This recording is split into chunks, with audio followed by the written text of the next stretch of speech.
Welcome back to The Explainer. Today, we're unlocking the story of a Roman god who, you could say, held the key to everything, and yet he's often overlooked. He was the one who had to be invoked before all others, the one who governed the most fundamental concept of all, change itself.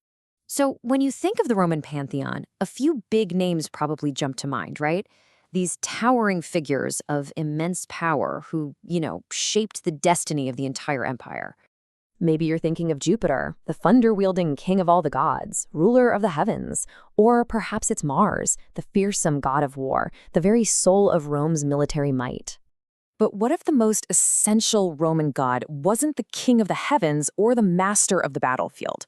What if he governed something way more fundamental to how the Romans saw the world? Well, meet Janus, the two-faced god of every single transition, every doorway, every beginning, and every end. You see, understanding him is really the key to understanding the Roman worldview, this deep-seated belief that to move forward, you first have to master the moment of change. Okay, so let's dive in. In this explainer, we're going to look at Janus's really unique origin story as a mortal king, his unparalleled job as the divine doorkeeper, how his temple was basically a mood ring for the entire empire, and why he was seen as the ultimate guardian of every new beginning.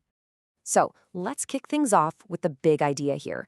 Janus wasn't just another name on a long list of gods. He was the divine embodiment of transition itself. And this was a principle so fundamental to what it meant to be Roman that it shaped everything, their understanding of time, of war, even of civilization. Now, what's so fascinating is where Janus's story begins. You see, unlike most gods who are just born into their power, his divinity is actually rooted in his time as a mortal man. And that gave him a perspective that no other god could possibly have. So, the story goes, he was this primordial king in Italy, way before Rome was even a thing. They called him a shaper of beginnings, a civilizer who guided his people out of chaos and into an ordered society. He didn't teach them how to conquer, he taught them how to build. So how does a mortal king become a god? Well, it all hinges on this one pivotal moment. When the god Saturn gets exiled, Janus welcomes him in, no questions asked. And for this incredible act of kindness, Saturn gives him a divine gift, the power to see both the past and the future at the same time. This is how he gets his iconic two faces, making him the perfect guardian of any threshold. Okay, so how did this really unique origin story as a mortal king actually shape his role as a god? Well, that transition from man to deity is the key to his divine function, a job totally unlike any other in the pantheon. And here's what really sets Janus apart. While a lot of Roman gods were basically adopted from the Greek pantheon, Jupiter is Zeus, for example, Janus has no Greek counterparts. None. He was purely fundamentally Roman, an idea born right from their own Italic roots and absolutely central to their identity. His main job, his official title, was the Enshitcher, the doorkeeper. He carried a key to unlock every single passage and a staff to guide travelers. And his domain, it was huge. It covered all transitions, births, marriages, the doorways of every home, and even the passage of time itself.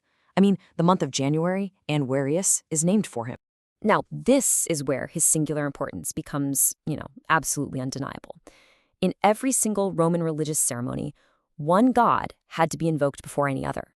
So, who do you think that was? The natural guess is Jupiter, right? He's the king of the entire pantheon, the most powerful of them all, makes sense. But it was never Jupiter first. It was always Janus. And this tells you something so essential about the Roman way of thinking. They believed that for any prayer to reach any other god, even Jupiter himself, Janus first had to open the way. He was the gatekeeper to the divine. That means no action, no plea, no new beginning could ever happen without first going through the god of transition. And this core concept of Janus as the gatekeeper, well, it wasn't just for personal prayers.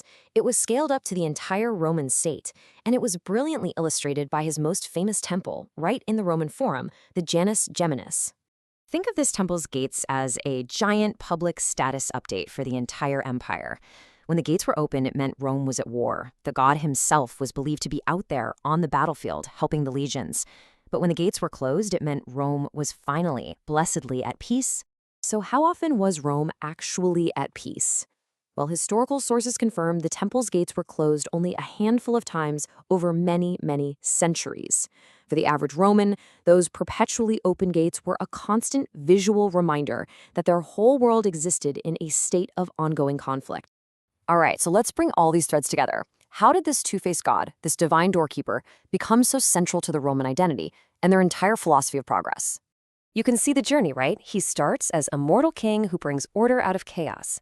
Then he becomes the divine doorkeeper who has to approve every new action. And finally, he's the imperial symbol whose temple gates reflect the fate of the nation. Janus embodied this core Roman belief that progress is absolutely impossible without first mastering that moment of transition. In the end, Janus was so much more than just a god of doors. He was the indispensable conduit, the sacred link that connected the hard-won lessons of the past to all the possibilities of the future. He was the true guardian of the in-between. So, we'll leave you with this final thought. What Janus teaches us is that every major step forward requires passing through a threshold, that moment of transition from what was to what will be. So thinking about your own life, what gate is opening for you?